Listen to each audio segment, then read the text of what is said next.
Hey, I'm not surprised, motherfuckers.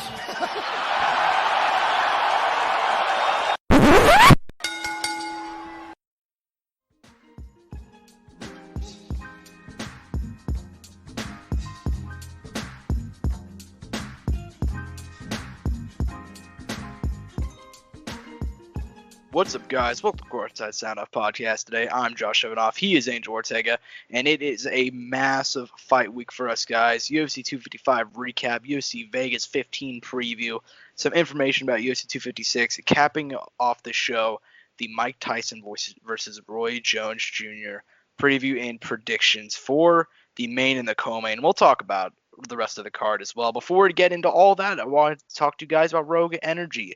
This episode of the Courtside Soundoff podcast is brought to you by Rogue Energy. Rogue Energy was founded in January of 2017 to be the best gaming drink in the world. They've developed a premium stack in the form of a delicious energy and focus drink. It is designed to help replace unhealthy canned energy drinks, coffee, and even traditional pre-workouts. Rogue Energy is sugar-free and is loaded with vitamins, antioxidants, and nootropics. They designed Rogue Energy for the emerging professional competitive gaming market, and it continues to have fantastic carryover and success with students, athletes, entrepreneurs, and anyone looking to optimize their mental and physical performance. If you win 10% off your order, use the code SOUNDOFF at checkout. Use code SOUNDOFF at checkout for 10% off of all your energy needs. Normally, podcasters have sponsorships, and they kind of just say it, and they don't actually use it or mean it. Rogue Energy, actually, massive, massive fan of them. I talk about it every single week. They're absolutely amazing. They came out with a new flavor. They're actually kind of stepping their feet into the shake world. They did a cookies and cream. I believe it's like a protein shake. So go ahead and give that one a try as well. I'm thinking about buying that myself. So shout out Rogue Energy, amazing sponsor as always. Speaking of amazing, UFC 225 was an absolute banger of a card. Last Saturday night, emanating from the UFC Apex in Las Vegas, Nevada. The main event, Diaz and Figueroa versus Alex Perez. Everybody hypes up Figueroa. Everybody said this is his moment, This is his time to step up and show in his first title defense just how good he can actually be. I mean, it's not very likely that he would go ahead and be a pay-per-view headliner again. We'll get into that later. But that's the story going in. This is his time to make a big statement, get a big win over a really talented guy in Alex Perez. And he made it look easy. Came out throwing bombs in the early moments of the round. Alex Perez shoots in for a takedown, gets it. Figueroa immediately shows the grappling side, which we don't see that often out of him. Hooks onto a guillotine choke and chokes out Alex Perez a minute 57 into the first round. Barely even having the time to get going. Figgy made it look easy. Angel, what did you think about Diaz and Figueroa's performance in the main event of UFC 255?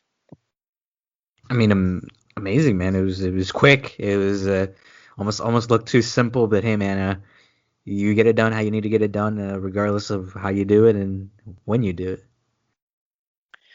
Yeah, and I mean, he got it done fast, man. I mean, look, we kind of figured Figgy would win fast if he was going to win. And by the way, Figgy is his nickname for sure. It's really fun to say. But regardless, we knew he was probably going to get it fast. Even I was surprised at how it went. I figured if Alex Perez, it just looked like an ordinary, he gets the takedown. Oh, he goes for a guillotine. He's not going to get it. Every single time, dudes. Who's the worst of this? Dustin Poirier is like the worst guy in terms of anytime somebody goes for a takedown, he shoots on a guillotine. But that's something that tons of guys do. You know what I mean? Figgy lets him get the takedown and immediately then hooks on the guillotine, gets the choke, gets the tap. Tough loss for Alex Perez, but an absolutely sensational performance by Diaz and Figueroa.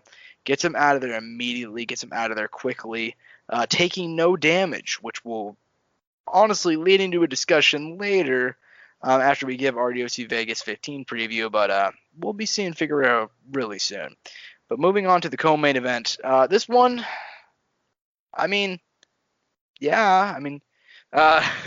for all of a round, it looks like, maybe Jennifer Maia will have something to show in there. I mean, full credit to her. She did what nobody else has done outside of Joanna Jędrzejczyk at flyweight, and she took a round off Valentina Shevchenko. Joanna, I believe, took off one or two, but since then, nobody's been able to take a round off of Valentina. She took all the rounds, finished a couple people since then. First and second round were relatively close. I believe Shevchenko She muscled her out in round 1. Round 2, Maya went ahead and pushed her up to the cage, landed some knees. Didn't do a whole lot with it, but had a lot of control time. The last 3 rounds is basically just Valentina showing why she was a minus 2,000 favorite. But honestly, not a whole lot happened. But once again, another win for the Bullet. And what did you think about Valentina Shevchenko's performance on Saturday?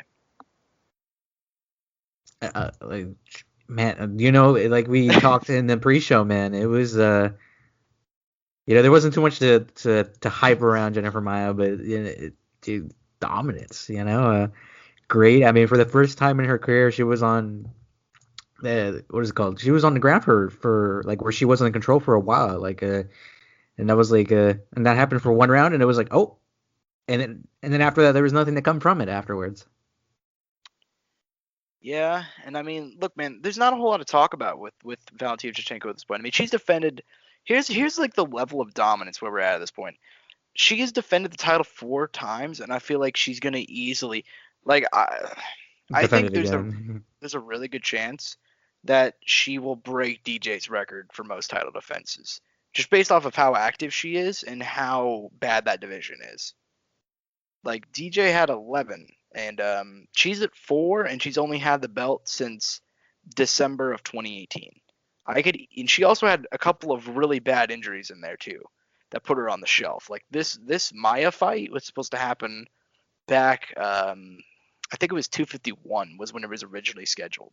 Now, obviously with COVID and everything got messed up. But regardless, I think there's a really good chance she's going to end up breaking the record. At the very least, she's going to break the women's record.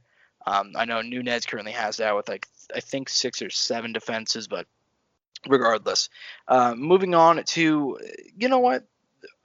It was not the fight of the night, but I will say Tim Means, Mike Perry, really entertaining. I think we all kind of figured going in, you picked your boy, but only because you kind of had to pick your boy, Mike Perry. You always gotta root him on. Yeah, I know. And I'll say this much, man. I thought he looked better than I expected him to. Round 1. Mm-hmm. Here's the thing. It's weird, right?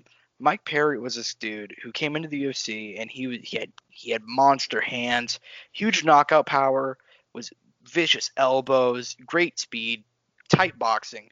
And over the course of time, and obviously you can attribute some of this to not having a camp or anything, which is obviously essential, but he's turned into, I think his most valuable strength is his grappling at this point.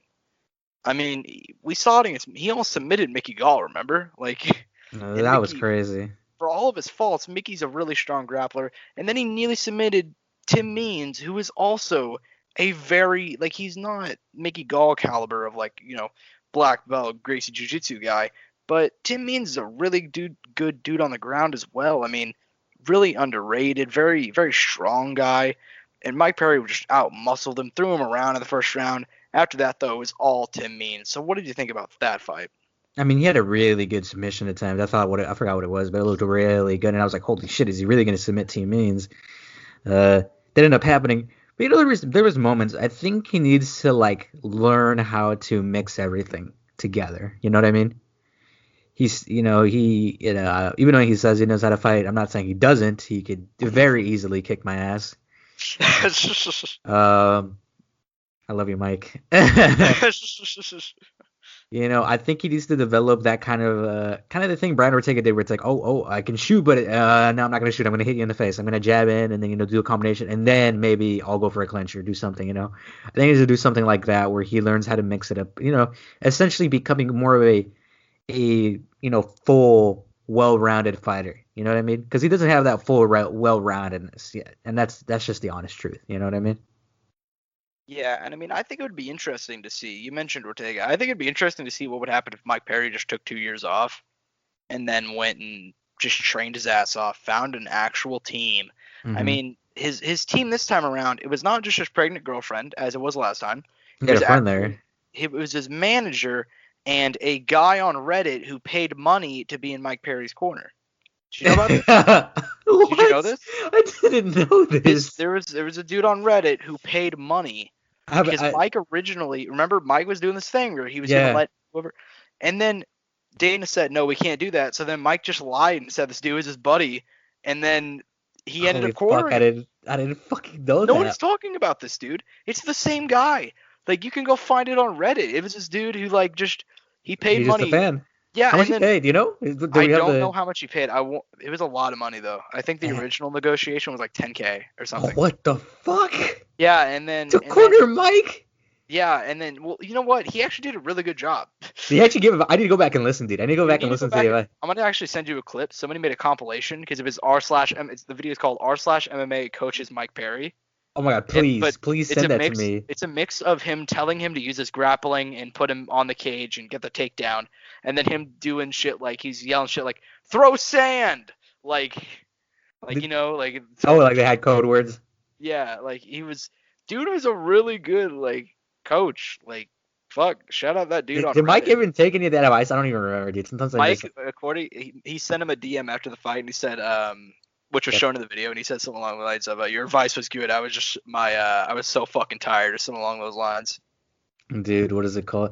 Darren Till said he would have done it for free, Josh. Now I have a question. Do you think if Darren Till would have been there, it would have made any difference? No, I think Like in his corner, he offered to be in his corner, actually like legitimately help him out. He said he wasn't gonna like fuck around, be an asshole or anything. He wasn't gonna take her. Like he legitimately wanted to be there, and then help him win.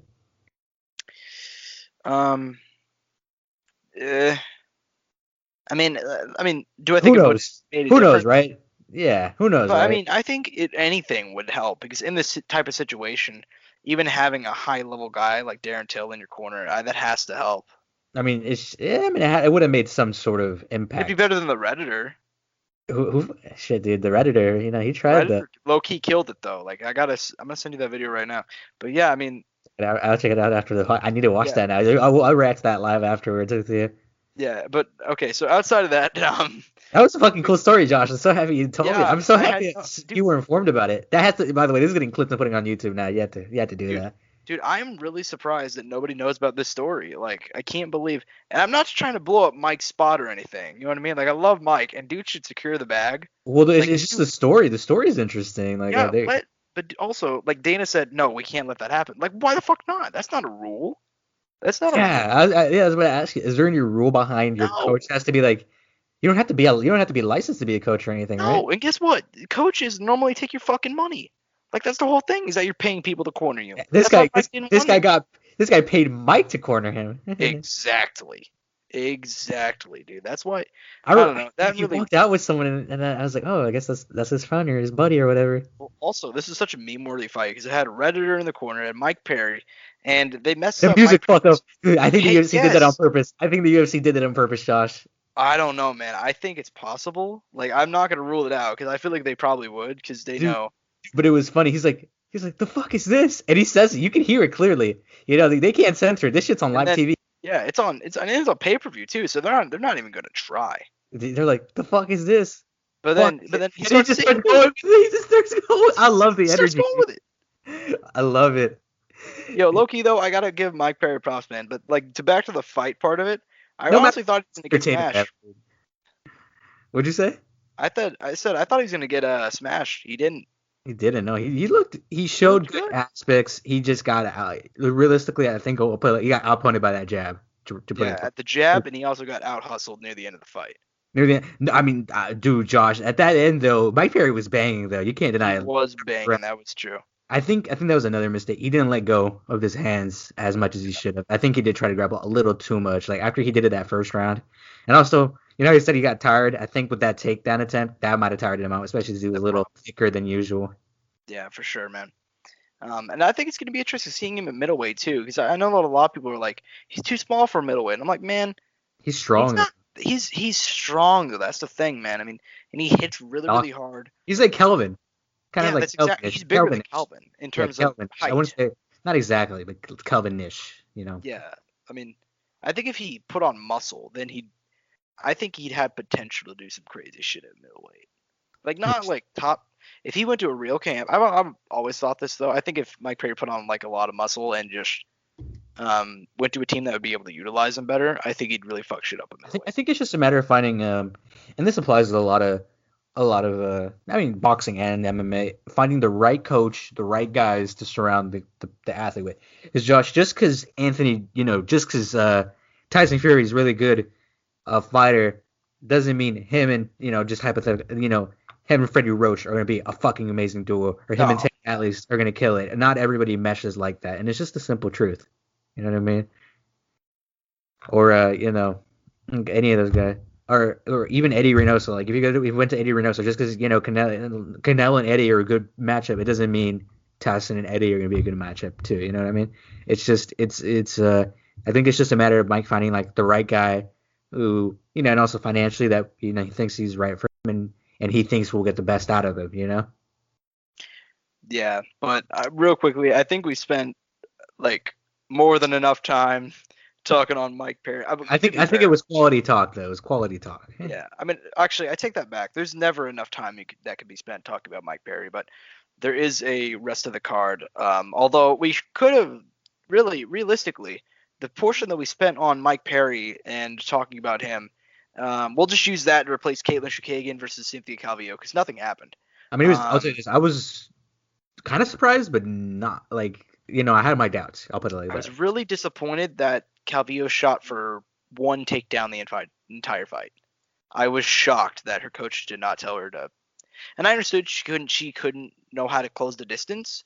Yeah, but at the same time, it's not like Chukagian's punches were really landing that hard. I know that's like something that's easy to say from the sidelines, like she whooped my ass, but like, I mean, it's true, man. Like, but she could whoop my ass, but like at the same time, nothing was landing clean. The shots that Chukagian lands, they're like Max Holloway volume, but with no power. Like Josh is like it's Olympic boxing outpointing your opponent type deal. I mean, kind of. It's like you're trying to win on points. I mean, that's what it is. There's a reason why she has never gotten to finish in the UFC. I don't think she's able to finish her entire career, actually. Let me hop on that real quick while you. Three in 15. Three none in the UFC though. None in the UFC. So do with that what you will. Really, I was disappointed by Calvillo, man. I mean, I still think that she's one of the two people that hypothetically could. Don't think she would beat Shevchenko just because I think her stylistic matchup as a grappler is interesting, but she never uses her grappling enough sometimes. Like Jessica Eye, she just spammed the takedown and got it. This one, it's like UFC 4. Pretty much. I mean, she just didn't. She shot once, and I get it because it's hard to get close. And I actually thought she looked. I was surprised she lost 30-27 because I actually thought she looked really good in round one. But as the fight went on, it was just all Chukagian. But regardless, we can move on to the saddest. I mean, heartbreak, man, heartbreak. Dude, I've never. Deny. It's okay though. It's okay. I can accept it. I can accept. I mean, look, man. Pride's dead. Pride never die and all that. Don't break. The day Shogun tapped to Paul Craig via tapped to strikes against Paul Craig. Oh, is the fuck. Day Pride died. I didn't know it went down exactly like that. You didn't know that's what happened? I looked over and I'm like, oh fuck, and then I thought that was the end of it, but I didn't know it ended like that. He tapped strikes. That's the day Pride died. For good. I mean, who's left at this point? I mean, Nick Diaz is coming back. He fought. Oh, dude, Pride I completely once. forgot about that, dude. He fought in Pride once. Anderson might fight in Japan. He probably will. It's not good. Shogun hasn't retired because he said he wants to go out with a crowd. But after his fight against Paul Craig, I don't want to see him fight ever again. Like, the one thing that I'll say this much about Shogun is he's looked bad recently physically, but he still has had, like, his grappling. He's had, like, that kind of tenacious ability.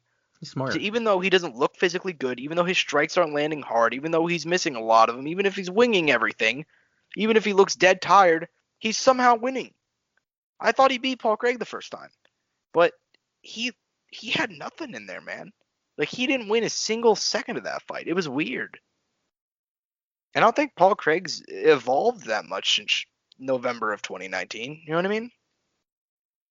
No, you're right. I mean, it's time, dude. It's just a matter of time. More than anything. You can't last forever in any sport.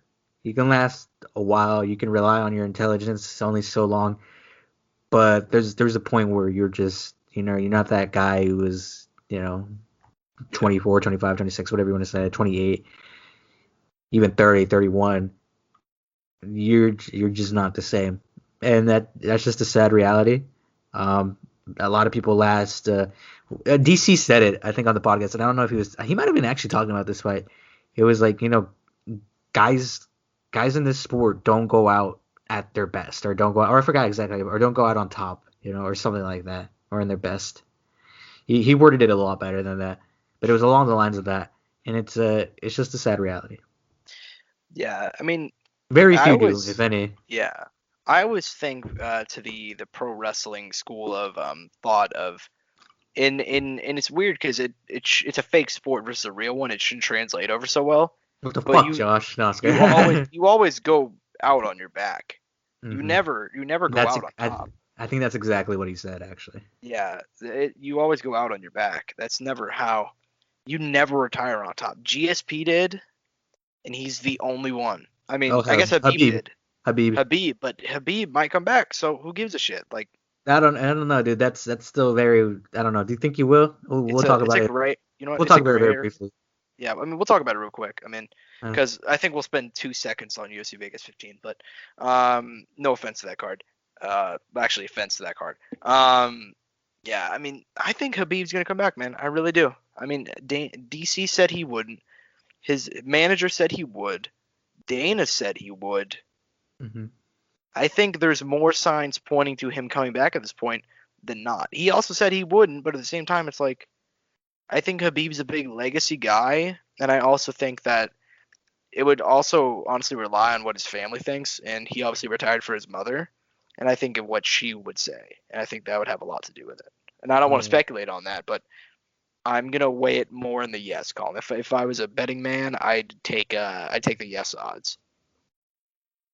I think I hope he would, but at the same time, I wouldn't be surprised if he didn't. You know what I mean? That's just the way I think about it. I wouldn't be surprised if he didn't, but yeah. I mean, that's just kind of that there. Yeah, and I mean, I hope he doesn't, man. Honestly, I don't. Like, I don't want a dude. I've never liked it whenever dudes are half in, half out. I'm kind of like Dana in that way, except Dana only says it when it's convenient. Well, and it makes a lot of sense, right? Because it's kind of like, dude, why do you honey dick us? Tell us. Not only you're that, done, you're done. This is a dangerous sport, man. Like, you can get hurt, especially if you're not into it. Like, we got some finishes we got to talk about on the prelims that are like, dude, like that. I think the prelims highlighted the most violence on the card, especially Joaquin Buckley. But dude, this is a point where people get hurt really bad. Like, if you're half in, you shouldn't be in at all. Oh, you're right. That's my thoughts on that. Real quickly, to go ahead and go to the prelims. Which if you were to go ahead and highlight a couple of fights, which ones would you thought were, I guess, the most interesting, had the best storylines coming out of the prelims? Oh, dude, Brandon Moreno, Brandon Roval. I mean, there's no doubt, Josh. There's no doubt. I mean, the situation is shitty for Brandon, right? Can we agree on that? But that was 5 minutes of fucking fury, though, dude. I know, but no matter what, like, if somehow he would have been able to like outlive the pain, right, and get to the corner and pop it back in, I would have loved to see if he would have been able to like get through that and be resilient. You know what I mean? Yeah, and I mean, I thought Moreno was beating him anyway, and probably would have beat him, but that did suck. But that was also you never know, right? That's the way I try to. Oh yeah, especially with Royval. But that was an awesome fight, dude. He's had a splash here. I mean, no matter what, he'll still really highly ranked. If he gets like 2 wins, he's back in the conversation really easily. You know what I mean? Like he's not in a bad spot. But regardless, dude, that was a hell of a fight for sure. But also, man, shout out the boy Joaquin Buckley. This man, dude, this freaking guy. All right, like, and he was also facing a guy in Jordan Wright, who I'm really high on as a prospect. Just like I was. No, I was kidding. No, he's ass now. No, I'm actually really high on this kid as a prospect. He's still really, really young, but his last fight was against Ike Villanueva, who not the most impressive record, but at the same time, this dude, he does not look like a fighter, but he has some incredible kicks. He's good at handling the range, good knockout power, and Joaquin Buckley just walked right through him, man. Like, that was an impressive win. And now he's at a position where, obviously he fought Kevin Holland on short notice and lost, but he has 2 incredible knockout wins in a row, man. How close do you think it is until they throw this guy like in a main event against James Krause or something? No, just in the Sharks, man. I don't know, dude. Maybe give him like another kind of like a gatekeeper between the rankings. Dude, I wish I could look at. Okay, so you know how the UFC has like the complete and other rankings, like outside, like you could see past the 15. Like I wish I Yeah. could look at that and see where everybody's kind of at, and then I could give you a specific name. But I would like to see someone kind of, in that echelon. You know what I mean? Well, listen, man, he called out James Krause, but didn't call out James Krause. I know. I heard about that. Yeah. They got beef. They got mad beef. They got street beef. Okay, and I want to see those two go at it, man. I'd love to see that for 5 rounds. I know either one of them is not a big star, but who cares, man? Do Do you it. think if either one wins after that, they break top 15, or they still have time? Are they First still of all, gotta? I mean, They're James just Krause should have been top 15 like 3 years ago at this point. okay. I mean, I mean, it's true, man. I mean, I'm not sure what this man has to keep on doing, but like, I mean, he's won like 9 of his last 10 fights. I mean, to be fair, he does fight in 2 divisions pretty much. He's fought in like 3 divisions over the last like 3 or 4 years, but he should be ranked anyways. But yeah, I think the winner of that would get into the rankings for sure. Okay. Just But wondering. okay. But then also a couple other fights on the card. Antonina Shevchenko destroying Ariana Lipski. That one, it's kind of lame because I had high hopes for Lipski after her last fight, but it'll be cool. Nicholas Dalby defeating Daniel Rodriguez. 30-27 Dalby is up there with 48-47 Felder from the last week. And then Alan Joban picking up a really nice win over Jared Gooden. And then the first fight of the night was an absolute war, and I hope people go watch that one. That was fight of the night. I want to go Sasha back, dude. Palatnikov versus Luis Koshi. That was an awesome fight, dude. It's a banger. I missed out. Oh man, yeah. This kid Sasha Palatnikov, 5-2, stepping in there short notice, taking on this dude Luis Koshi, really high prospect, like undefeated, all wins via knockouts. He ends up getting rocked really early, and then he just ended up dragging this kid into deep water, and ends up beating him in the 3rd round via knockout. It's crazy. And I think he was like the 2nd biggest underdog on the card. That's dope. Shout out to man, One Money. Shout out to him, man. That kid got 50 G's in his pocket. But Okay, was Caitlin the other one? Jennifer Maya. Oh, yeah, that makes sense. I didn't think about that. My bad. Doesn't it? But Yeah. Fuck, gosh. I'm sorry, man. But yeah. So moving on to UFC Vegas 15. So the NFL this week. No, it's just yeah, this card, man. Listen, I try so hard to be optimistic on this podcast. Like whenever, like, I'm such like an MMA hipster, I was basically more excited for UFC 255 than any other card this year, and I feel vindicated because that card was a banger. And I think this card will have some really interesting fights as well. But listen, man, as we all know at this point, if you're listening to the podcast, Derek Lewis versus Curtis Blades, that fight was the main event. 2 top 5 heavyweights, very entertaining guys, fell out. And this card was notably weak to me. I remember looking at it a couple of days ago thinking, damn, man, Derek Lewis and Curtis Blades are for real carrying that thing, huh? They fell out. So who's left on the card? Looks like we're going to get 5 rounds of Anthony Smith. And it is 5 rounds, I will say. For all that I'm about to say about this card, absolute props to Anthony Smith and Devin Clark stepping up for 25 minutes when they were only signed up for 3 and they only prepared for 3. Especially a guy like Anthony Smith, who notably has cardio issues, apparently wanted it to be 5 because he thought the fans deserved a 5-round fight. Let me bang, bro. That is badass stuff. That is some badass stuff. And I got to say, props to Anthony Smith and props to Devin Clark. That being said, these are 2 guys. Anthony Smith has lost 3 fights in a row. Devin Clark is not ranked. So let's get into it, man. What do you think about this main event? I mean, man, Josh, I mean, it's not what we wanted, but something. These are 2 guys like we talked to will bang. They will bang. I think that's the one positive we get out of this. Also, it's a quick turnaround. I talked about this when they kind of announced it, or when I found out about it on the podcast very briefly. Like, I just brought it up. I was like, Josh, Anthony Smith is fighting like next month after the last fight wasn't. It was nothing compared to the one before. It wasn't as bad as Glover, that went to the 5th round and probably should have ended way before that. Like corner should have stopped it type of deal. you know, and then followed it up again in August with, a decent, turnaround. And now he's fighting today, not today, tomorrow, maybe today if you're listening to it or whatever. Dude, I don't know. I'm not worried or anything, but at the same time, I was just like, man, just kind of the way the last two fights are going, he's in desperate need of a win. Yeah, and I'll say this much: I liked the fight when it got made. I think Devin Clark, like, he's a good guy. Very. I thought his win over Alonzo Menifield is the most underrated win this year. Not because Alonzo is a world beater or anything. I mean, I don't even think he was ranked at the time, but he was this highly rated prospect, huge knockout power. Devin Clark, I believe, got his orbital broken in the first round, stayed in there, and he worked his ass off to just get that to just dragging Alonzo Menifield, like sapping his energy, doing everything he could to survive, and just beating him over the last two rounds. That's the gutsiest win I've seen all year. He has won 3 of his last 4, and I will say most of his fights are pretty entertaining. He had a banger of a fight with Ryan Spann. The Alonzo Menifield fight was great, one of my favorite fights this year.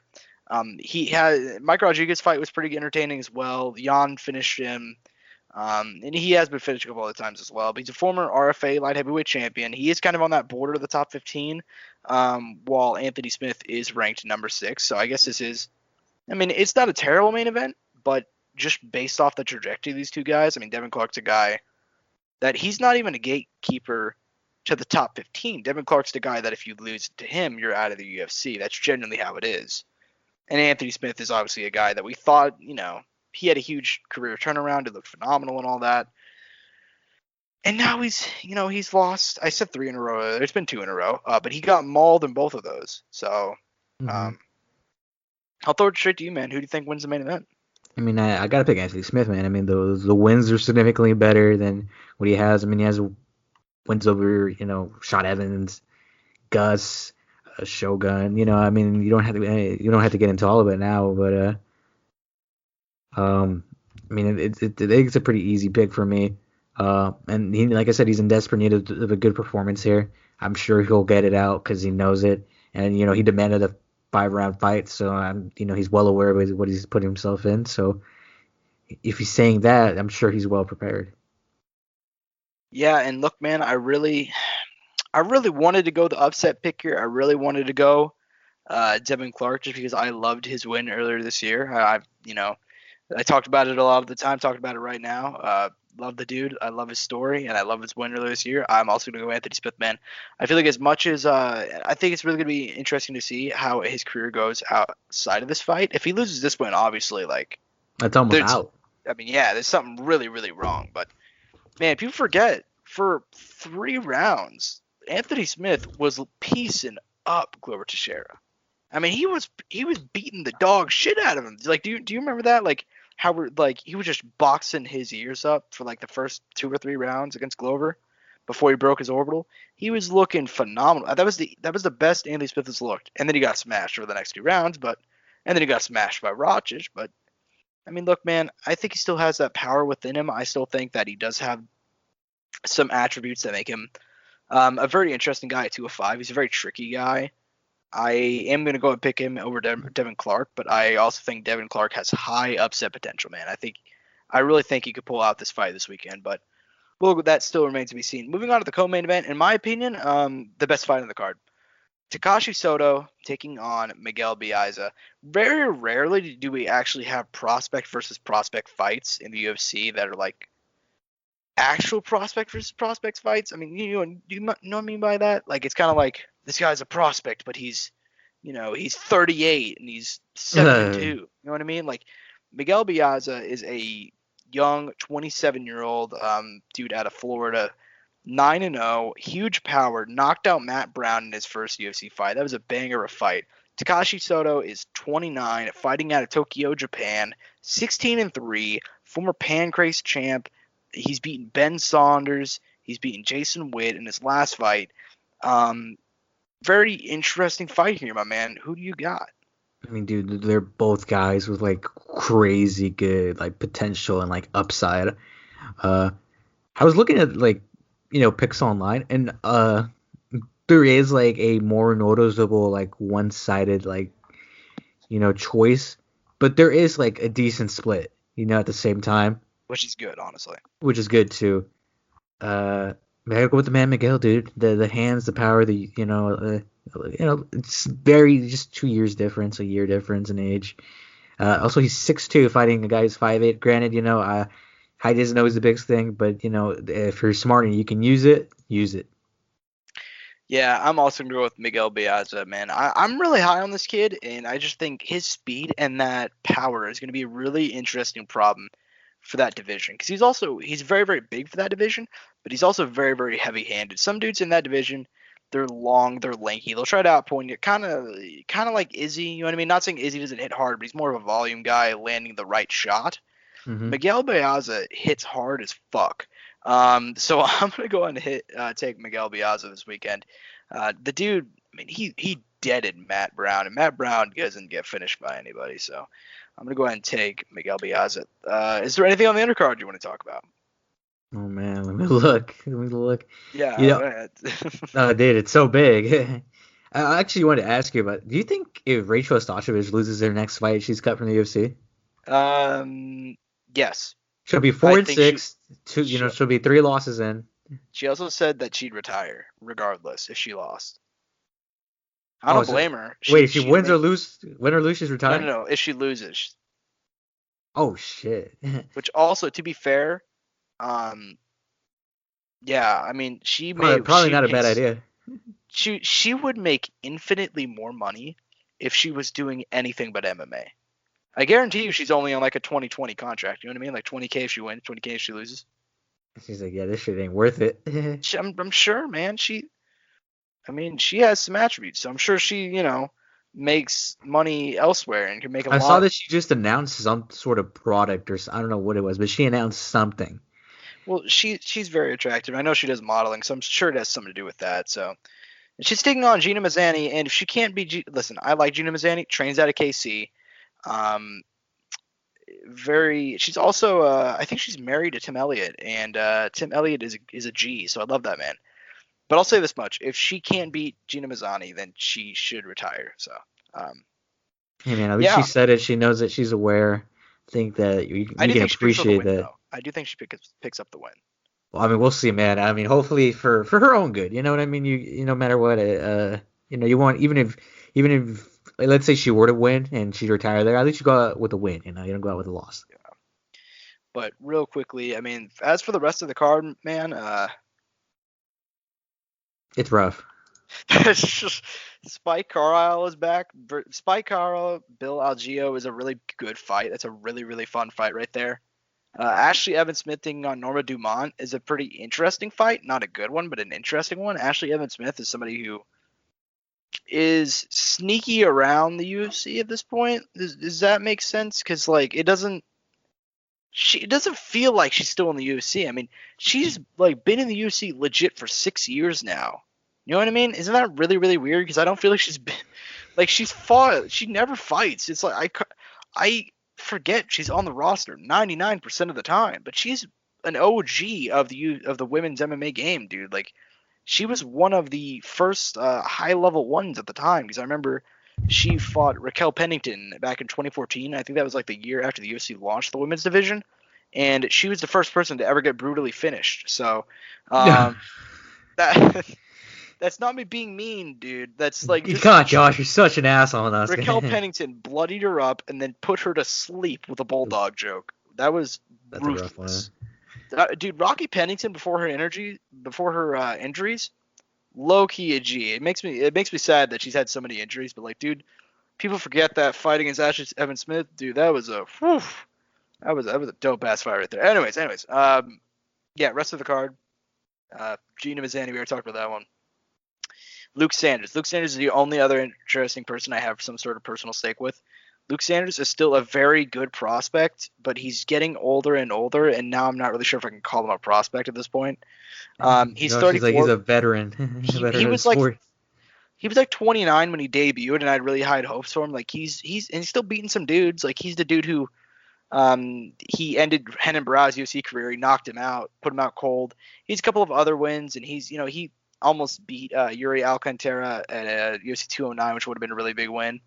He's had some close fights here and there, but he's opening up the card against Nathan Manis. That's a good fight right there. But yeah, man, that's a card, all right. You know what card is actually good though? UFC 256. Announced. This is where I was talking about the start of the show about how Figueiredo is having a quick turnaround. Yeah, announced by the end of the night that Diaz and Figueiredo and Brandon Moreno will be main eventing UFC 256 next month. Apparently, the word is that this is going to be the fourth main event that has been scheduled for the card. First, it was Usman versus Burns. Usman needed to pull out due to injuries. So then it was Megan Anderson versus Amanda Nunes. Oh my God, awesome fight, right? Nope, never mind. Nunes has an injury, he has to pull out. But finally, we get Petr Yan, Aljamain Sterling. It's the main event. That was announced off as of the night at UFC 255. Then at UFC 255, as we all know, Diaz and Figueiredo defeated, Alex Perez. Brandon Moreno won, so they got to match up those two. And it is the shortest turnaround between title fights by a champion in UFC history at just 21 days. Also announced for the co-main event and the People's main event, Tony Ferguson, El Kakui, taking on Chucky Oliveira, Charles Oliveira. Oh my God, what an absolute banger of a fight. There's also a lot of other interesting fights on the card, but man, what do you think about this card being formed together so quickly? And what do you think about the main and the co-main in general? Hey man, they've been able to fill it out. That's all that matters. Banger after banger after banger. Simple as that. Yeah. And I mean, you brought it up earlier today that they might add Derek Lewis and well, I would ask you that. Do you think they could? Yes. Or would they? They said they're looking to book it for December anyways, but let's real quickly go through the main card. I believe this would be the main card if the card were to happen today or something. Actually, there's so many. Okay, let's just run down the good ones. JDS versus Cyril Gane, Figueiredo Moreno, Vittori Jacare, Banger.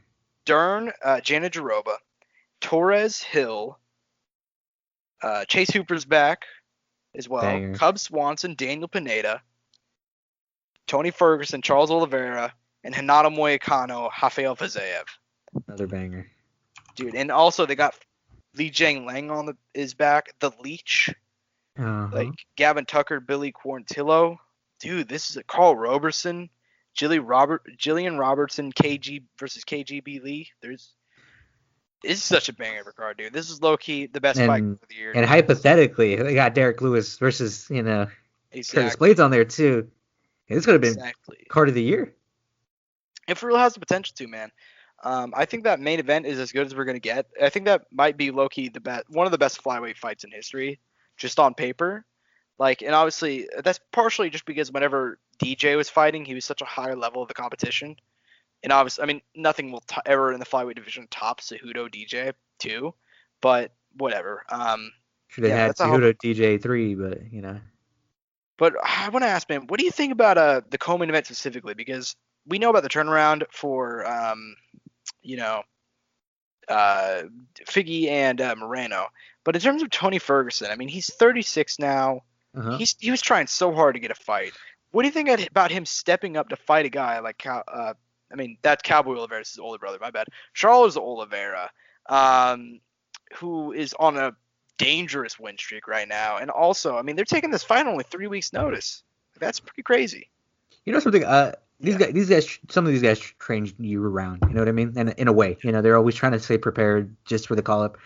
And dude, I think as far as matchup, we're talking about two guys who are, well-rounded, crafty on the ground. Like the grappling exchanges will be insane. I'm not trying to give any crazy preview, but kind of just base level like grappling. Josh, oh my god, like this is a grappler's delight. You know what I mean? In my opinion, I mean it's not. Charles Oliveira is no Damian Maia, and neither is Tony Ferguson, right? To be honest, right? I mean it's not going to be Charles Oliveira, in my opinion. He's how can I put it like this? He is the Mark Hunt of grappling. He's either He's either going to finish you in a ridiculously just brutal, insane way, and he's just going to make it look easy, or he's a...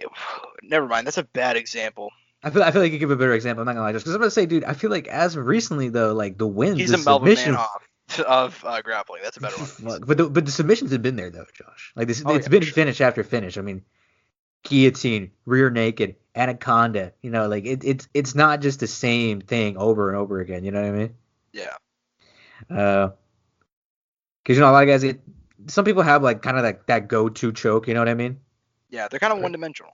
Yeah, kind of. I mean, he has multiple options, right? You know. Also, kind of like the way I heard it, dude. It's like he's not that same kid from years ago when he first got into UFC, dude. Well, I think he was 21 when he got to the UFC. Yep. It's not that guy anymore. You know, now we have a 31-year-old guy, a decade of fighting, finally might have put it together with a submission specialist fighting a very to put it simply, very unique guy in Tony Ferguson, who he himself was on a crazy win streak as well. Lost in I'd say pretty bad fashion, to be honest with you, at least to our standards of what we wanted out of Tony Ferguson. I mean, he got bodied, man. Like, there's no good way to put it, unfortunately. But hey, man, he stayed in there though. He stayed in there. You know, I mean, he stayed in there. That's true. I respect the resilience. You know, he went the distance pretty much. Like essentially went the whole way. Exciting, man. This is great matchmaking. Obviously, I would have loved to see Michael Chandler because that would have been like, let's see what is Michael Chandler made of, right? Yeah. Didn't happen. The Dustin fight, I think that would have been fun too. Didn't happen. Honestly, in my perfect world, I think we should have just had a Grand Prix at the lightweight division. Oh man, Bellator style for the title, but we couldn't do that, and I think that would have made bank for the UFC. Oh yeah, for sure. We don't need to get into all the details for that, but yeah, I mean that's for my overall thoughts. Yeah, man, and honestly, I do think it would have been interesting seeing Chandler in there, but I gotta say it, man, I really am more excited for this than a Michael Chandler fight. I think I am too. Simply because I love Michael Chandler. I think he has. I mean, I don't think he has high potential to be a top 10 or 15 guy, honestly. We don't know. I know this is maybe unpopular because I love Michael Chandler as a fighter, and I think he's going to be really entertaining. But I do think that he does have a certain skill set that's kind of limited at the very top echelon. I think he's going to be I think he's going to be a really fun guy, but not title material. That being said, if the rumors are true that they're looking to match him up with Gaethje, holy shit, yeah, I'm in, bro. Like, count me in. Yeah, Gaethje, Chandler, and then T-Ferg versus Oliveira. Like, I'm so down, dude. Yeah, man, that's a banger of a fight, and that's a banger of a card. But real quickly, is there anything else you want to touch on the 256 card before we go ahead and move on to the NFL? I mean, man, I don't want to give too much away. I don't want to preview it because it's still Fallout, and we still have another really good fight coming next week that we need to save up for and to talk about that. But nothing else I want to really touch up on right now. I just hope they really add Derek and Blades to that card, or they do Derek Blades this year, no matter what, at some point. Be so good. But yeah, man, very, very good fight card. But moving on to the NFL, it's been some interesting stuff going on, man. I guess we can go ahead and start off at last Sunday. And anything that I mean, go ahead and shoot from the hip. You got anything? Man, dude, Alex Smith, Josh, just lay it out for me, bro. Just lay it out for me. Tell me what are your thoughts? All right, now. I know it's situational, what happened, but still. I'll say this much, man. Nothing's making me happier right now than the Alex Smith comeback story, dude. Like, nothing. Literally nothing makes me more happy, dude. Just because this is a guy who he arguably should be dead right now. Like, for all the infected, like, he nearly lost his leg. He was very, very close to losing his freaking leg, man. And he's here, and not only is he here, he's winning football games. The Washington football team is in first place. Good job, Josh. Good job. So, like, yeah, man, I did last After week. last week, Yeah, after last week's I fuck didn't up. do it. After last week, I'm not making that I mean, mistake did you see the again. hate mail? No, I was kidding. No, it's just, there our was Twitter was on fire. Like, it's just we were trending. that's just It was bad. hashtag canceled. Yeah, but dude, look, and he's not even putting up incredible numbers. 1 touchdown, 1 interception. I mean, he put up insane numbers his first 2 games back. First 2 since then have been kind of more Alex Smith-ish numbers, where he's kind of game managing and limiting mistakes. But also for a team like Washington, that's what they need right now, because they have a really, really good number 1 in Terry McLaurin. They have a really underrated tight end in Logan Thomas, and they have a really incredible running back in Antonio Gibson. What they need is that smart QB to lead him, let the defense take over, let those young guys like Chase Young eat on the other side of the ball, and let those young dudes on the front side like Antonio Gibson and Terry McLaurin, let those dudes eat, bro. Just let it, and guys like Dwayne Haskins I was really hoping he was going to be a lot better than he actually was, because I had high hopes for him. But I think for right now, he's the best guy for that team, and right now they're in first place, large part due to Alex Smith. Okay, goody. And then as far as that team's future, Josh, what do you think is like? I don't know where, as far as like picks and like draft wise, I don't know where they're going to be. I don't know if they traded any away, or I don't even know how the draft system really works in the NFL a lot. But is there a good future, Josh? Do you think there? Just kind of just overall. I think there's a really good future there, just because of they've spent a lot of draft picks just trying to build up that roster, and they were really hoping Dwayne Haskins was going to be their guy for the future in terms of, they drafted him high last year. I didn't like the move just to begin with, because I was like, oh, damn, this kid's played like 13 games in college total. I thought it was a really interesting move. Didn't think it was the right one. And since then, it's just been Alex Smith taking over, and then he also got bench bike for Kyle Allen. Outside of that, I think that's their only real mess up, man. You think the kid still has potential, though? Huh? You think the kid still has potential? No. Damn. No. I mean, it's sad to hear, because not everybody can. Just because you're good in college, I don't know if he was good in college or not. I'm assuming he was. But he only played for 1 season. That's the thing, man. Yeah. Oh, really? Yeah. The thing about NFL dudes is normally they play. I know they play all 4 years. Yeah, but that's the thing. Also, was even if you don't play all 4 years, you're like, oh, you're riding the bench, or you're doing something. You're getting some game time, even if it's garbage time. Like, that's a guy like Kyler Murray. Kyler Murray, he played 1 year of college, but he was on the Oklahoma football team for a couple of years. We got to see him take reps in games.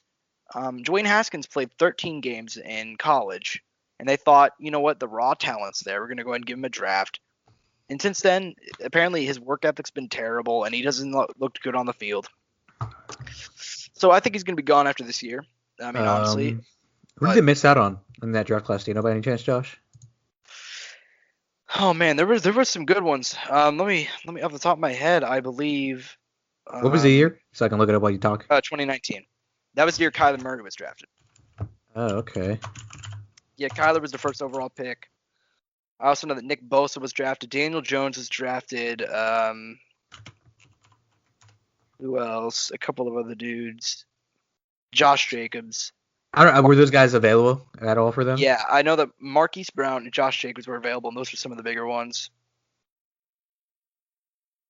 But yeah, just disappointing. Drew Lock was another one. So they had options. They had options, is what you're telling me. Oh yeah, they had options. Like, there were dudes like McCole Hardman for the Chiefs. I mean, he got picked up and he was drafted the next round. Terry McLaurin for the Redskins. My boy Gardner Minshew. Oh my God. Gardner Minshew. Gardner Minshew. Oh Shout man. out to the GOAT. The GOAT. Yeah, man. I love He's that another guy. one. So they really fucked up there. Yeah, but I do like that team overall for the future. Them and the Giants. Goody. I like that. That's a good story there. I'm happy you told me that, Josh. I'm glad I could help, man. I don't know. I appreciate a good story. I don't know. I'm a sucker, dude. Like I just like stuff. Sucker like for that. a story. Oh, dude, the story's everything, man. Exactly, and I do think that Alex Smith's comeback story. I think he's gonna win comeback player of the year. I truly do. I think if Washington continues winning games, I think they're gonna win. I think he will win it. I also think they might win the division. which is pathetic because I've talked about how bad that division is, but very realistic chance. Okay. And then, okay, Josh, Tampa Bay Rams. What happened? Antonio Brown hasn't been unlocked yet on the roster fully. Give me the breakdown. I mean, they're a team, that's for sure. They're interesting, dude. Like, I don't know how I feel about them purely based off the fact that one week they look like world beaters and the next they look terrible. dude, I need to ask you, Josh. On paper, if you looked at the team, take away the year, Josh, you have your knowledge about how good the football players is. You just don't know the year, right? And you saw all those names listed on that team. How fucking good do you think that team would be? In their prime, 16-0. I mean, dude.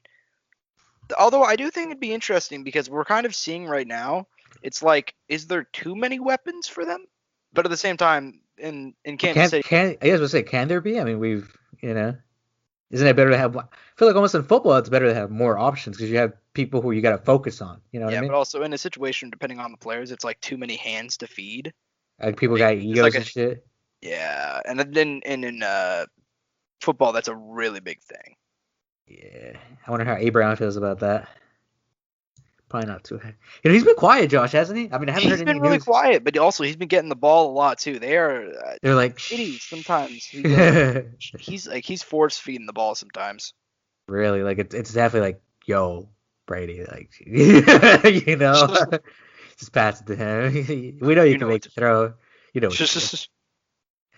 Also, Josh, dude, Chiefs Raiders, holy fuck, were the emotions high. Crazy game, dude. Crazy game. Now I need to ask you, should it have ended the way it did, realistically? What do you mean? The way it went, like how the game ended, should have gone that direction. Like it should have been a better performance out of the Chiefs. Like I'm not saying they played bad or anything like that. I'm just saying from the score, they were the ones having to pull back. You know what I mean? Finish the game. Do you think it should have got to that point?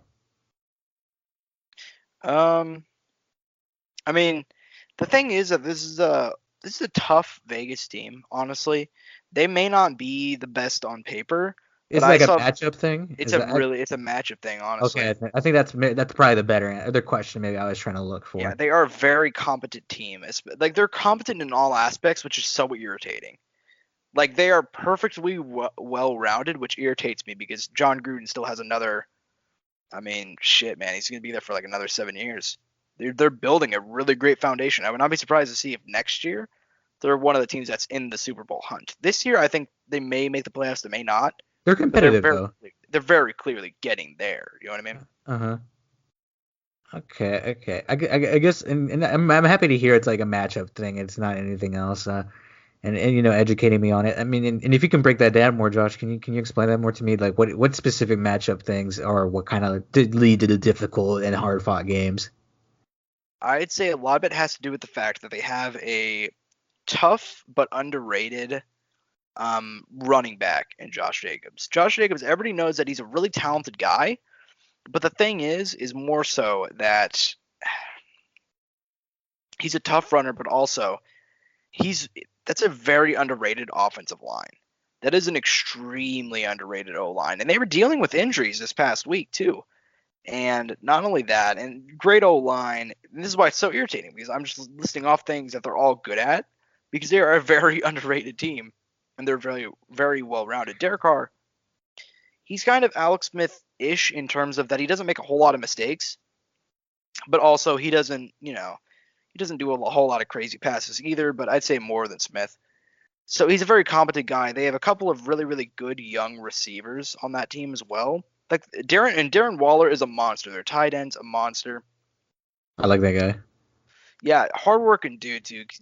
Pretty much came out of nowhere to just start honestly dominating this last 2 years. But honestly, their offense is just super well rounded. And for the Chiefs, man, the way to beat us is to have a good rushing attack. That's honestly what it is. Like if you have a good rushing attack, you can keep Mahomes on the sideline. That's pretty much the way to beat us. And they also have an underrated defense, especially an underrated D-line for sure. Essentially never let the Chiefs play offense.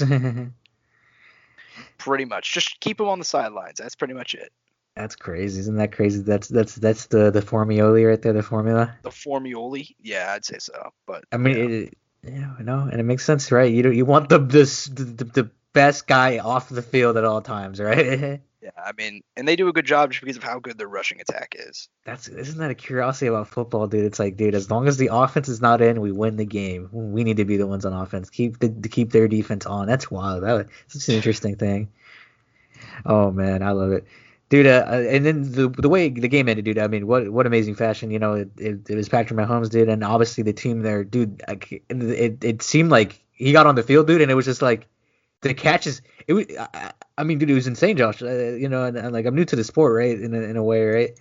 But like it was just like he got the ball, pass, caught it, pass again. You know, like they were just on all cylinders on offense. Like, dude, it seemed like they didn't even have to think about what they were doing. It was amazing.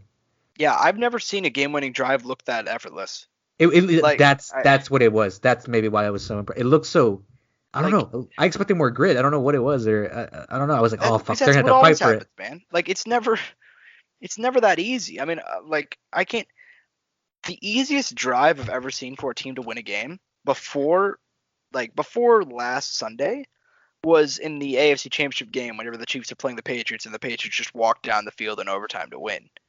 But even then, Chiefs got them into a couple third and longs on that drive. I don't think didn't the Chiefs just get something like it was 6 plays to go like 80 yards? Like It I was don't think they even got to like second or third down at all. I don't Like know. it was effortless. Yeah, no, it was effortless. Tyreek was always there. I mean, obviously, I think Travis with the game-winning catch at the end, and then didn't even look like he was being guarded, if I remember right. Like he was just kind of there in the middle of the end zone, and he had just caught the ball in his hands. It was wild. Yeah, Uh, man. It was a really you know, I it was don't. an easy drive, honestly. I don't want to talk about the team too much. Obviously, home team, but hey, man, it's kind of hard not to when it was just impressive, and obviously it's a home team. Is there anything else you want to highlight, Josh, for this week, last week's NFL and this week? I guess I'll just go ahead and highlight a couple quick things. Joe Burrow getting injured really, really sucks. Yep, heard about that. Yeah, that really, really sucked, man. That one really disappointed me. I mean, that kid's been killing it all season, so that was really, really lame. But It's okay. They can take more. oh Jesus. I don't know if it works The like that. I'm Browns just got saying it another for win, saying it. man. Shout out the Browns. They are for real. I think they're going to be 8-3 after this week. They play the Jags, and the Jags are starting Mike Glennon because Minshew's still out. I think Mike Glennon's their third string, so there's a very real possibility Sure, the Gardner Minshew. Cleveland Browns will be 8-3 for the first time in my life. For the first time in my life, I really think the Cleveland Browns will make the playoffs. Like for real, it'd be the first time in my life, and I think they're going to do it. Like I don't want to jinx anything, but I think it's going to happen. Now I have a question, Josh. Yeah. Is there still questions about Baker Mayfield at this point? I don't think there is, but also I'm biased. Oh fuck, I forget. Yeah, I mean he in my opinion is the most underrated college QB that there ever is going to be. I mean, Mhm. the dude just had so much swagger, and in terms of Dude's cool. It's a he cool was so dude too. he was so good in college. I didn't think he was going to be good in the pros, but this year he's been good. He's taken a back seat to the running backs, but whenever he's had to step up, like in the second Cincinnati game, he's answered. So I need to watch one of his games, man. I really do. I need to take time and see how that team runs. yeah, man, I think he's got potential to be a top QB. They're not really. It's kind of hard to let him show it, especially because of how good the running attack is. There's no reason for him to throw, and then also OBJ went down. So Also heartbreak. Do you think dude, there'll always be questions with him, or they'll fade away with time? I think there's always going to be questions about a QB. Always. Always, Well, doesn't matter how good you Are are. you sure? Yes, Really? people think, dude, you can't be a quarterback in this league and not have people bitching about you. That's just the rules. Like Oh, man, I for don't- years, it was Tom Brady was only good because he was in Belichick systems. Peyton Manning was bad in the playoffs. Moreno. Why am I just completely forgetting how to Dan pronounce Marino? that? Did I pronounce Yeah, that? for some reason I completely forgot how to pronounce his name for a minute there. I beat you there, Um, Josh. No, it's good. Yeah, thanks, bro. Yeah, he never won a Super Bowl ring. Hard You to know, break. Mahomes is only good because of his cast around him. Lamar Jackson is only a runner. Mike Vick can't throw. Like, there's always Mike Vick. I'm yeah, sorry. Michael Vick, he can't throw. But there's always going to be people complaining. That's just how it works. It doesn't matter how good you are. It doesn't matter. The arguments don't have to make sense. It's just how it is. So yeah, Baker's going to get a lot of hate for the rest of his career. That's just how it is, unfortunately. Especially because he plays in Cleveland. Shit. That's another thing, right? The Cleveland fan base, right? Yeah, I mean they're passionate, but damn, like they've had enough It's like badness to where they're like, across all sports. Go off on them, Yeah. Josh. No, I was kidding. no, I don't think. I mean they've dealt with enough. Josh is like La fraud. No, I was saying. Les fraud. Oh Yeah. boy. Is there anything you want to highlight for this weekend? Yeah, I'll go ahead and highlight a couple quick games. Browns, like I just said. Cardinals Patriots should be fun. Giants Bengals, purely to see the New York Giants also move into first place. Because the Giants have the edge over Washington due to the tiebreaker. And so the Giants will be in first place after this Sunday. Ravens Steelers, whenever that game happens, should be fun. Lamar Jackson tested positive for COVID for that sucks. Chiefs Bucks, I think the Bucks might actually pull the upset. I know they've looked bad recently, but I think they're stylistically a tough game for the Chiefs. Like I think the Chiefs will still win, but I could see them pulling the upset. Bears Packers, Mitchell Trubisky is back starting, so that should be interesting. Raiders Falcons will be a fun firefight. And I think that's it, man. Bills Chargers is another one. It's going to be another interesting game. Dang, I just noticed Chiefs Bucks is on Sunday. Thank God I don't work. All right. But yeah, man. I guess we can go ahead and move on to the big part of the show. For this week, yeah, for this week. The boxing section, which normally sometimes isn't even there. This week we have a bit of a, it's a bit personal for us. I mean, we covered this fight as a credentialed media members, my man. We were part of the press conference. We weren't physically there, but you were there, and people thought you were PewDiePie. Oh man, shut the fuck up. Dude, that's iconic. I don't think no one has to know about that, but man, there it is. Yeah. If you guys don't know, the clip that was posted, wasn't it by BT Sport? Yes. The clip posted by BT Sport of the Vidal Rashad Coulter part of the press conference. Somebody tagged me and said, "What the fuck? I thought this was PewDiePie for a second." And Josh felt I shaved that day. Yeah. So Anyways, where do we start, man? I guess we could start in the main event. Honestly, well, actually, we'll build our way up. We got to build your way up. I think you have to build your way up to this one. For this type of card, we'll go ahead and start off card opener. Hakeem Rockman Jr., Rashad Coulter. This is an interesting fight. We're gonna give. I'd say it's probably gonna be quick preview for this one. I mean, Rashad, former MMA fighter, 1-0 as a boxer, taking on 9-0 Hakeem Rockman Jr., the champion, the former two-time heavyweight champ of the world. He's stepping up on short notice, but still, this is a bit of an interesting matchup. What do you think about this one? It's cool, man. You have MMA, professional boxer, right? Obviously. I mean, no matter what, the story's just cool at that base, just that storyline right there. Sick. Obviously, us being, our show really kind of being the primary thing, MMA. It's, I'm not saying we're rooting for him, but we obviously want to see some success, right?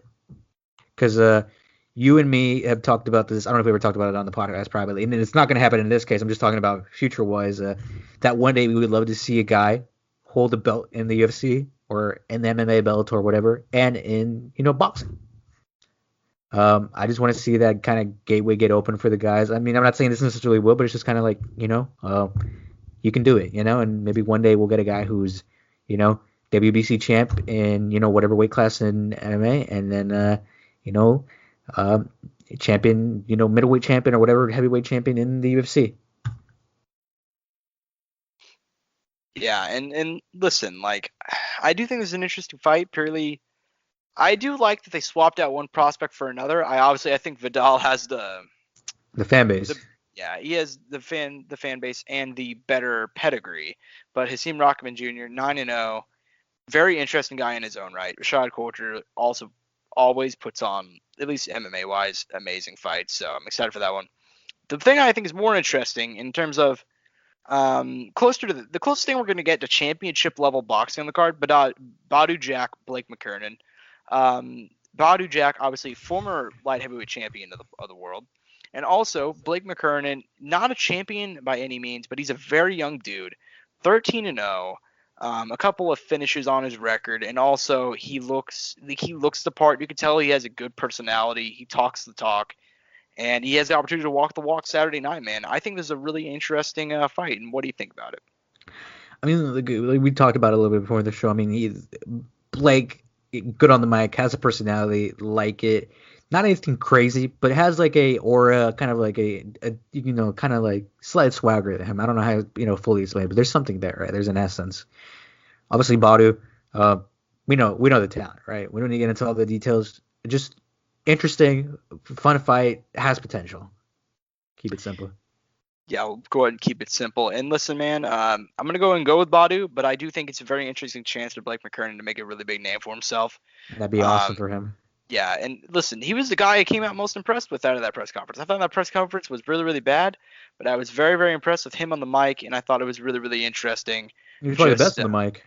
Yeah, he was dusting people on the mic. I thought he looked really, really good and talked the talk. So he's a very interesting guy to go ahead and watch a Saturday night in terms of prospects. I know there's a couple of other fights in the undercard, but just purely for the main card that we're talking about right now, it's prospect-wise probably the best one on the card.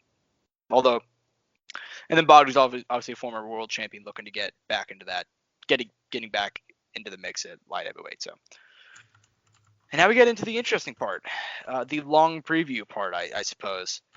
Jake Paul, 1-0 as a professional boxer, 1-0 as an amateur as well, and he's taking on Nate Robinson, former NBA slam dunk champion Nate Robinson, making his professional debut.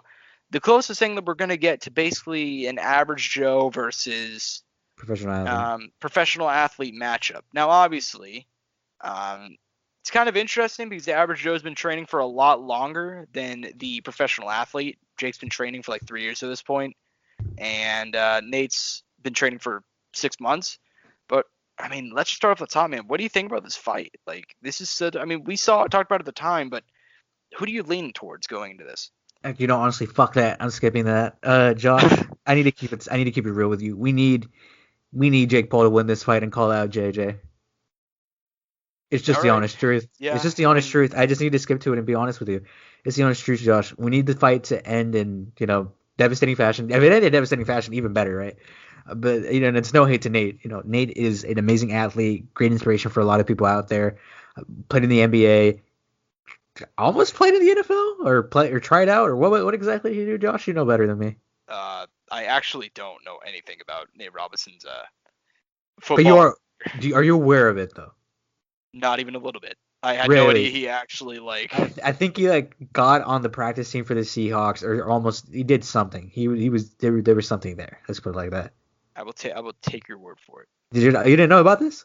No. Okay, you have to. We'll talk about it after the podcast because I'm surprised you don't know about this. But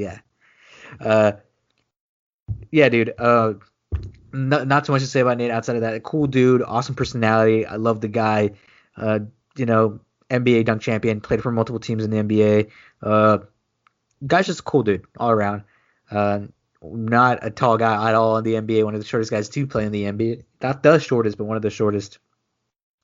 Like I said, man, really, this is just a big kind of like platform for Jake to be like, I think he really does want to call out JJ. I think the JJ fight's still there. There's money to be made there, and JJ is like out but not fully out, and I think he'd be down for the Paul brothers still, or the other Paul brother. Yeah, I think he's out but not out. I truly think that if he were to get on the mic and call out JJ, then he'd come back. And I'll be straight up, man. I think he wins this weekend, and I think he's gonna look good doing it. I think he's gonna look. And I'm I'm not worried for Nate, but I am obviously he's not gonna look good if he loses, right? It's a bad look, right? It's embarrassing. It takes a lot of balls to go out there. I respect both of them for doing it, dude. And then also, if for some reason the upset happens, Josh, or not, I shouldn't say upset, but if for some reason Nate wins and Jake loses, I'll tell you this: sadly, the JJ and Jake Paul fight would look a lot less interesting at that point.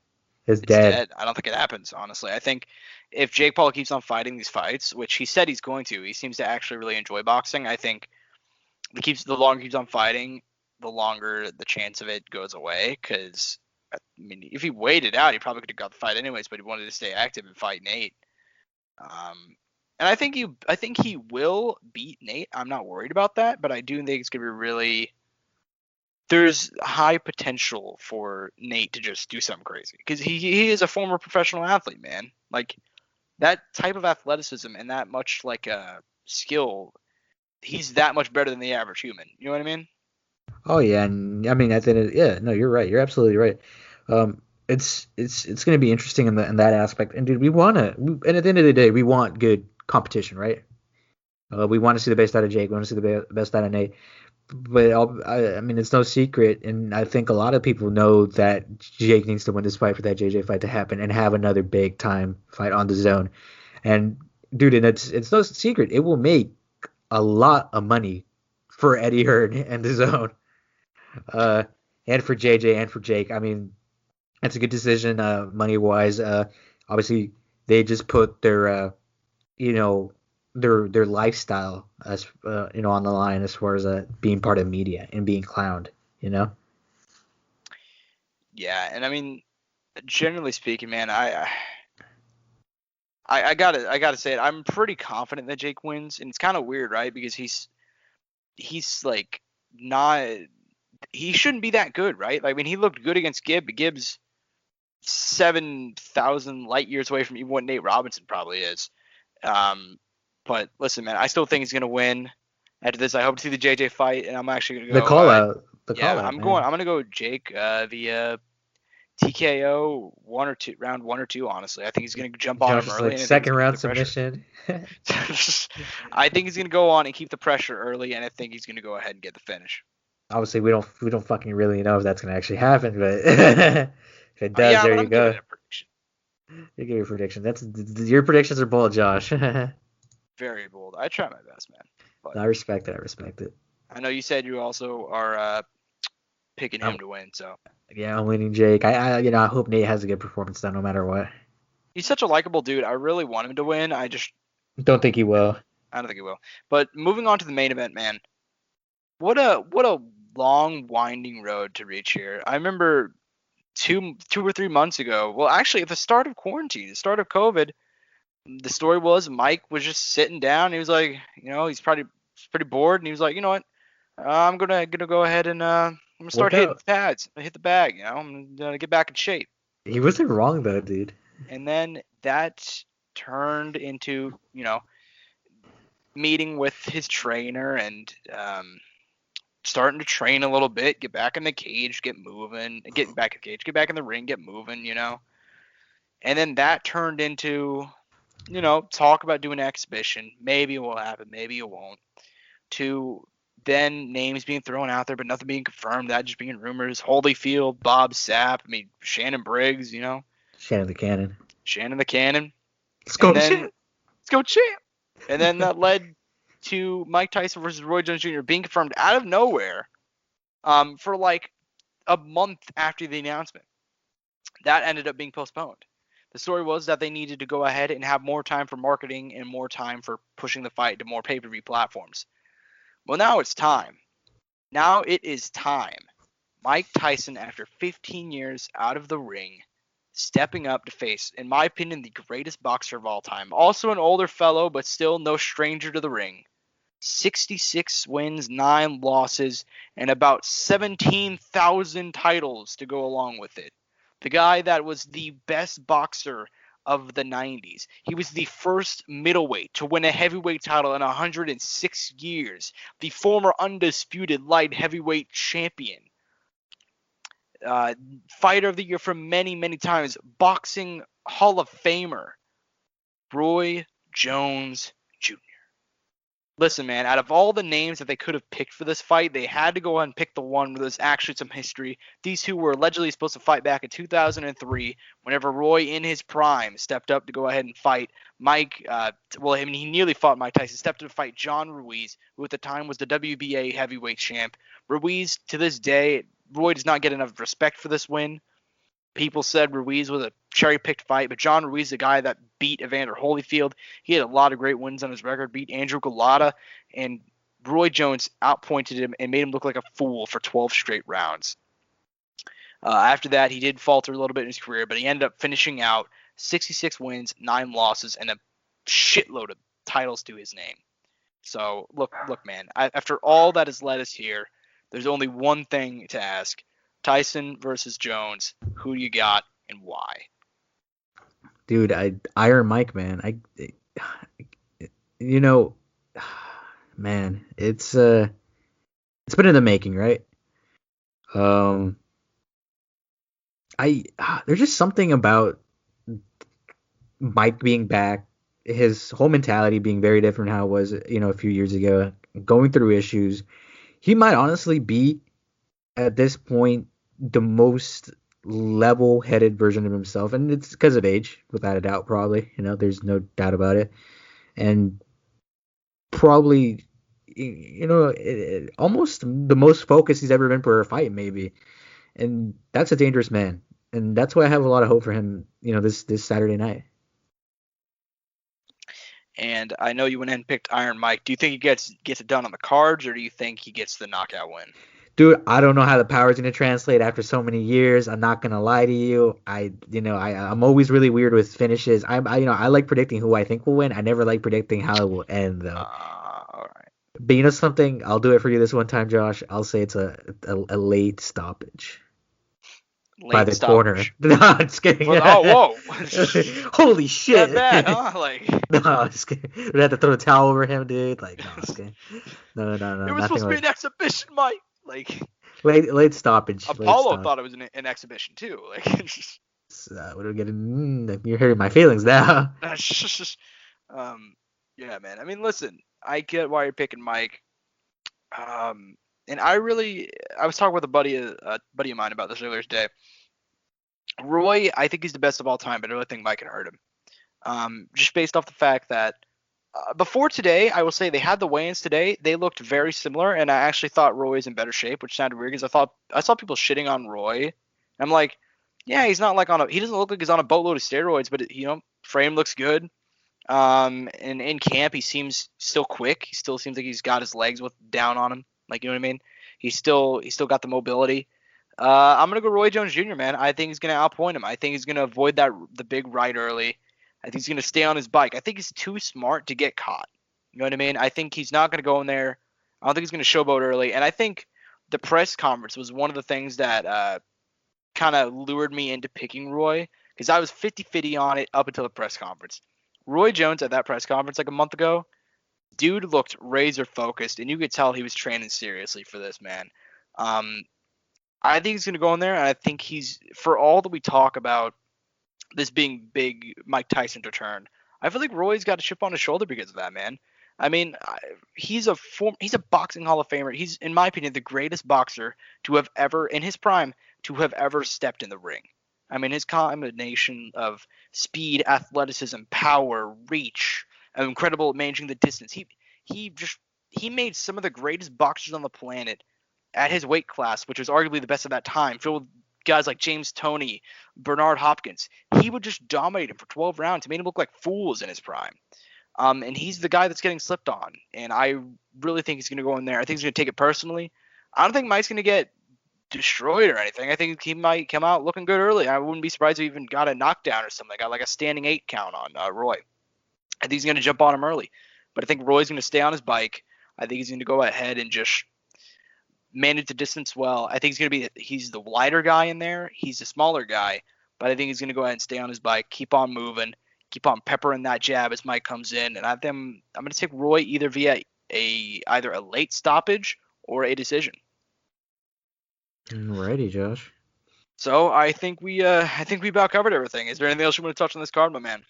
Oh, nothing specific, man. I think we had a great podcast, and I think it came to a good conclusion. All right. Well, I hope you guys enjoyed it as well. Courtside Soundoff available pretty much everywhere. YouTube's been killing it lately. We passed 20,000 views earlier this month. Maybe. Honestly, I didn't pay attention at the time whenever we officially passed it, but because it's hard to keep an eye on all those platforms that we're on, but because we're available on everything. Courtside Sound 1 on Twitter, at Josh Evanoff on Twitter for myself, and at Andrew_01 for my buddy over here. And outside of that, though, hope you guys, and enjoy the fights. There's a lot to watch this weekend, and we appreciate you guys giving us support as always. So that's all we got. So peace and butt grease. Mouse click. Bang.